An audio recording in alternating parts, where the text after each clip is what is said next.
Assalamualaikum warahmatullahi wabarakatuh. Perkenalkan, saya Safira Dewi Nazarina dengan NBI 11122000069 dan rekan saya Intan Karina Agustina dengan NBI 11123000092. Di sini kita akan menjelaskan tentang materi jejaring kebijakan dan pemerintahan. Yang pertama, saya akan menjelaskan tentang apa itu jejaring kebijakan. Jejaring kebijakan adalah kumpulan orang atau organisasi yang saling berhubungan dan bekerja sama untuk membuat dan menjalankan kebijakan. Orang-orang ini bisa dari pemerintah, perusahaan, organisasi masyarakat, atau bahkan warga biasa. Mereka semua punya peran masing-masing dan saling mempengaruhi. Bayangkan sebuah jaringan listrik, ada banyak kabel yang saling terhubung, menyalurkan listrik dari pembangkit listrik ke rumah-rumah. Nah, jejaring kebijakan juga seperti itu, tapi yang mengalir bukan listrik, melainkan ide, keputusan, dan tindakan. Yang kedua, yaitu aktor dalam jejaring kebijakan. Jadi, aktor adalah individu atau organisasi yang memiliki kepentingan dan terlibat dalam proses kebijakan. Mereka dapat berupa lembaga pemerintah, partai politik, kelompok masyarakat, LSM, perusahaan swasta, media massa, dan juga ahli. Siapa saja sih yang terlibat dalam jejaring kebijakan?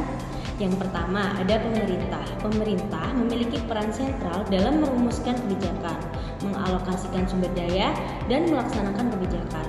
Namun, dalam konteks jejaring, pemerintah juga berperan sebagai koordinator dan fasilitator bagi aktor-aktor lainnya.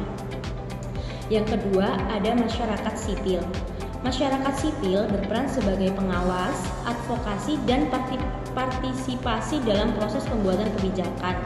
LSM, kelompok masyarakat, dan organisasi sosial lainnya seringkali menjadi jembatan antara pemerintah dan masyarakat. Yang ketiga, ada sektor swasta.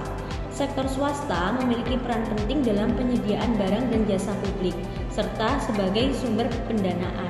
Mereka juga dapat menjadi mitra strategis pemerintah dalam implementasi kebijakan. Dan yang terakhir yaitu lembaga swadaya masyarakat atau LSM. LSM ini merupakan organisasi yang didirikan oleh perorangan ataupun sekelompok orang yang secara sukarela yang memberikan pelayanan kepada masyarakat umum tanpa bertujuan untuk memperoleh keuntungan dari kegiatannya. Di sini saya akan menjelaskan tentang teori pendukung. Yang pertama ada teori governance network, yaitu teori yang menekankan pada pentingnya kerjasama antara berbagai aktor dalam pemerintahan yang kompleks maupun dinamis.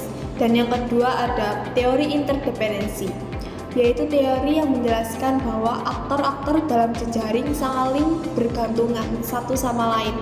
Dan yang ketiga ada teori new institutionalis, yang menekankan peran institusi dalam membentuk perilaku aktor dan hasil kebijakan.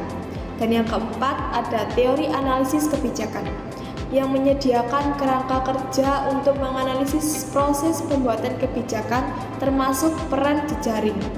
Dan di sini saya akan memberikan satu contoh studi kasus, yaitu tentang penanganan COVID-19.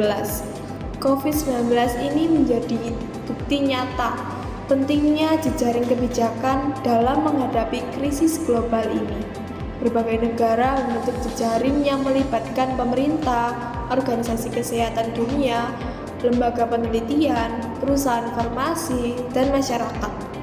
Jejaring kebijakan ini juga memiliki peran. Yang pertama ada koordinasi respon, yang memastikan adanya koordinasi yang efektif antara berbagai lembaga dalam penanganan pandemi. Dan yang kedua ada pertukaran informasi, yang memfasilitasi pertukaran data dan informasi terkait penyebaran virus dan pengembangan vaksin. Dan yang ketiga ada mobilisasi sumber daya, yang mengalokasikan sumber daya yang diperlukan untuk penanganan pandemi seperti alat kesehatan dan tenaga medis. Dan studi kasus ini juga memiliki peran jejaring penting, yaitu yang pertama ada jejaring kebijakan dalam penanganan COVID-19 di Indonesia ini sangat krusial. Melalui jejaring, pemerintah dapat mengambil keputusan yang lebih cepat dan tepat dan memobilisasi sumber daya yang lebih luas melalui kerjasama dengan sektor swasta dan masyarakat. Dan selanjutnya juga meningkatkan kepercayaan publik dengan keterbukaan informasi dan partisipasi masyarakat. Dapat disimpulkan bahwa jejaring kebijakan adalah cara yang efektif untuk membuat kebijakan yang baik dan bermanfaat bagi masyarakat. Dengan melibatkan banyak pihak, kita bisa menyelesaikan masalah yang kompleks dan membangun masa depan yang lebih baik. Bayangkan, jejaring kebijakan seperti sebuah tim sepak bola. Setiap pemain punya peran masing-masing, tapi mereka bekerja sama untuk mencapai tujuan yang sama, yaitu memenangkan pertandingan. Begitu juga dalam jejaring kebijakan. Setiap pihak punya peran masing-masing, tapi mereka bekerja sama untuk mencapai tujuan yang sama, yaitu kesejahteraan masyarakat. Sekian dari kelompok kami, apabila ada kurang lebihnya kami mohon maaf. Wassalamualaikum warahmatullahi wabarakatuh. Bye-bye.